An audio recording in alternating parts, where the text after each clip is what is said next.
Any last words? Here we go! I grew up in North Carolina. I didn't know anything about the tower until I was an adult. And the only thing I could think of is how awesome would that be to go. The idea for the Teachers on the Tower workshop came from the NOAA Teachers at Sea program. Just from looking at field sites and field-based places for North Carolina, the tower popped up. After the influences from the other field-based experiences, I thought that might be a wonderful spot to have some educators go out that have never had field-based experiences and do some type of marine science. The tower was actually built because they needed a lighthouse at the end of the Frying Pan Shoals, which is about 30 miles long. Before that, ships had thought they were still way out in the ocean and were running aground. The tower went from originally a government institution and then abandoned basically for 20 years to struggling to figure out how to even survive and be restored. At the time, Richard was the sole owner, so I contacted him relentlessly. He was open for volunteer and eco-tourist spots. He wanted to do this from the beginning and had no idea how to start. I had never led this type of activity before for adults, so we just sort of put our heads together and thought about how could we turn this into a research hub. Our goal is to help keep people safe and to educate them. So we're thrilled to death to take what is basically a house in the ocean fully functioning and make it into the ability to get out there and learn something new.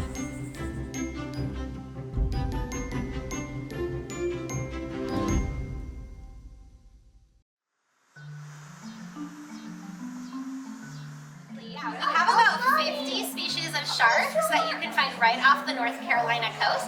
And anytime you swim in the ocean, you are swimming with sharks. Gail Lemick is my co-PI, and she has lots of experience taking teachers out to other places in the field. Her title is the Unique Experiences Coordinator. So what other option to have that as a co-PI for someone that could help me is my first time taking teachers out to any field-based station or lab than have her experience, which was invaluable. I was so excited when Erica from Sea Grant approached me to be the co-PI on this grant. I thought this experience was perfect for educators and to offer them some professional development that isn't sitting in a classroom looking at a screen all day. Our mission is to inspire appreciation and conservation of our aquatic environments. And so getting to go out to the tower, talk about our conservation work with sand tiger sharks, and really instill a sense of awe and wonder about those sharks in the first place, but then talk about what we are doing and what the educators can do in their own classrooms or in their own homes to help protect those sharks was amazing. So there were over 130 applicants and 5 teachers were able to come. So it was an open discussion of what was going good, what was going wrong, and we all just communicated because we knew we were all there as the first time for everyone. It was the first time for me, it was the first time for the tower, and it was the first time that these educators have done something like this. You lose sight of the land and the lighthouse, and you travel for a while, and then all of a sudden on the horizon you can see it, and then little by little it just gets bigger and bigger and bigger. I don't know why I didn't think it was going to be big, but it was so big. And I couldn't believe that we were going to be staying there. It doesn't look like it should be there. Yeah, I mean, it's like, who are we to put this out here in the middle of the ocean? And just thinking of this tower sitting there for all these years through these hurricanes, it was a little bit intimidating seeing it up there, and it had a presence. And everybody has asked me to describe it, and there's no description. There's no description of how blue that water is. And you feel like you're isolated, but you're not isolated. There's so much nature around you that you're just completely, totally immersed in it. For somebody that really likes nature, it's just undescribable. Yeah. I thought Richard, when I met him for the first time, he was like a mad scientist. His mind, the way it works, he's like constantly figuring things out and how to make things work in that type of environment. Dr. Young says, hey, Richard, this is what we're wanting to do. Remember the list? Yeah. Let me think here. So I think we can put this, and this together, and this is how we're gonna be able to make that happen 75 feet in the air. He is so intelligent and so different from anybody else I've ever met, but he knows what he's doing, and he has a heart as big as that tower. My favorite part of the teachers visiting the tower was honestly the camaraderie that was instantaneous amongst all of them. I felt like I was going to a family reunion, and it was only because you guys all loved what you did. And I felt part of that. I didn't feel shunned because of my lack of knowledge. Instead, every time I'd say, what is this? What? And you would say, here, look in the microscope. And it was just great to be part of that. Look at the blue dude. And what is that monster? There's the copepod. What's that guy? These are That's pretty. okay. I don't know what that Are is. you telling me this is in the water all the time out there? It's fun to get excited working with teachers and non-formal educators because we're also all nerds. So we like nerd out about science, and it's fun when we're looking at plankton on a microscope and we're like, oh my gosh, like we get really excited, they get excited. It's a fun time all around. So field-based experiences are unique in their dynamics. There's things that you can do in the field that you can't do in the classroom, or maybe you wouldn't want to do them in the classroom. You can't plan for things out in the field like you can in a classroom or laboratory setting. And so being on the tower every day, you could have an agenda, but it might not mean that you get to follow it. If it's a pretty day, then we're gonna go snorkel and get in the water if the wind's not too rough.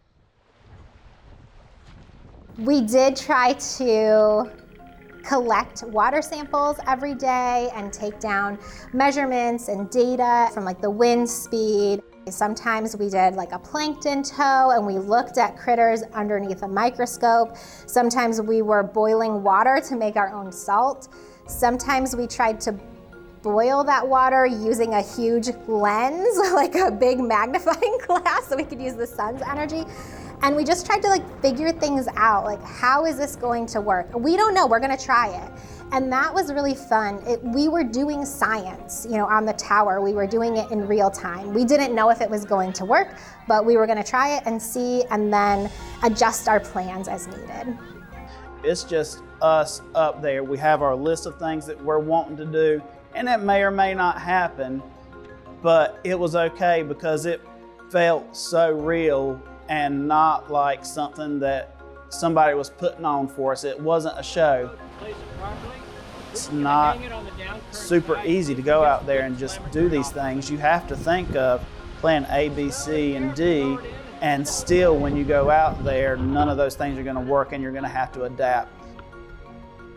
Being able to let my students know that you have to adapt even as an adult, even as a scientist, that this stuff you don't just go out and do the science. You have to do a lot of thinking on your feet. I think that's where it helped me out. And the fact that we are basically sitting on top of our laboratory, on top of this incredible aquarium of ever-changing sea life that at different times of the year is a whole different population, ranging from cold water to the warm water type of fishes, to the sharks that navigate through.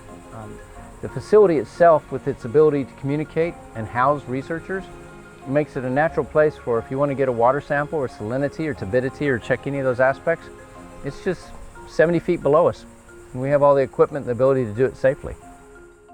I think a lot of the earth science curriculum will lean itself to using a lot of this. The 360 footage that we did, I think that I very well may let my students look at it for themselves and find out the things that they see and listen to them scream and yell when the sharks bump the camera. And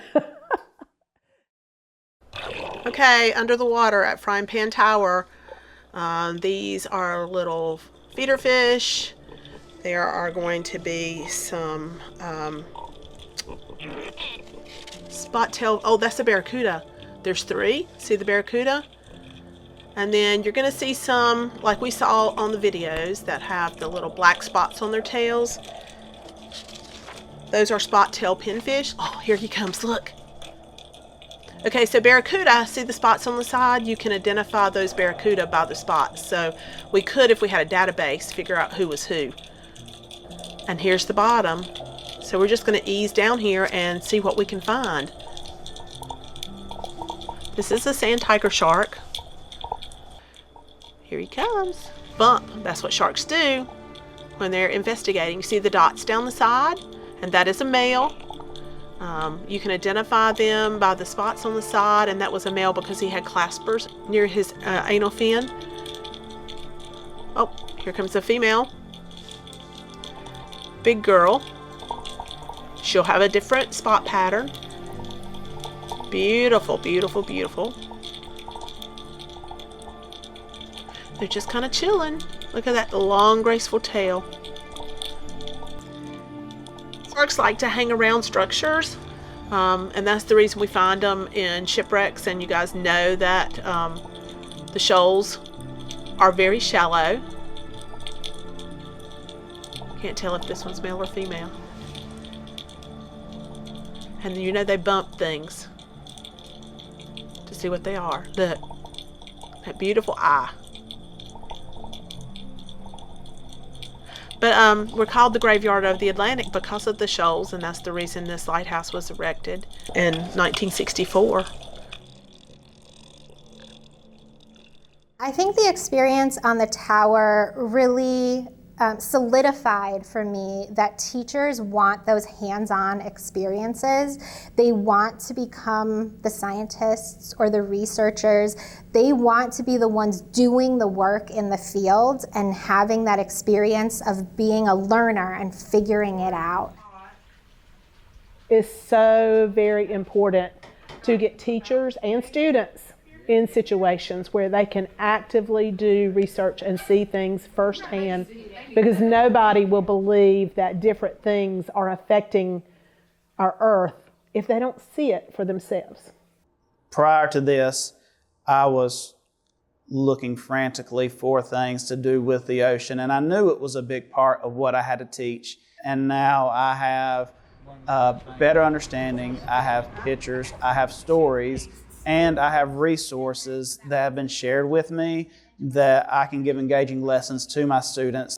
Having the tower right there and all of these things that we have learned come from the tower that is so close, it helps us connect our river basins, which we talk about, our estuaries, which we also talk about, to the ocean, which is our ocean that we need to take care of, and it's right there, so close to us.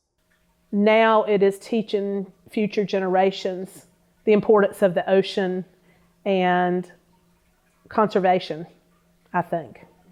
I think it's always been about conservation, whether it's people or whether it's about nature itself. I think it's always been that way. It has ignited the passion I have for nature and wanting to convey that to my students again. I learned that even though that the teachers and educators came from a variety of backgrounds, generally in the same field, that they all had the same heart for learning and teaching others. Sometimes when people hear about Frying Pan Tower, they hear about like the most crazy hotel that you can stay in, and that's not really the point of the tower. And Richard is really trying to move away from that mentality to be like, this is an actual field station where research and conservation work can happen. And I think that if more people knew that, they would take advantage of that location. This takes you out of your normal, and it puts you into a completely different framework where you can evaluate your life, look at the beauty of the sky and the ocean without the stress of a traffic jam. And I think it's just that reset button that many people need in their lives.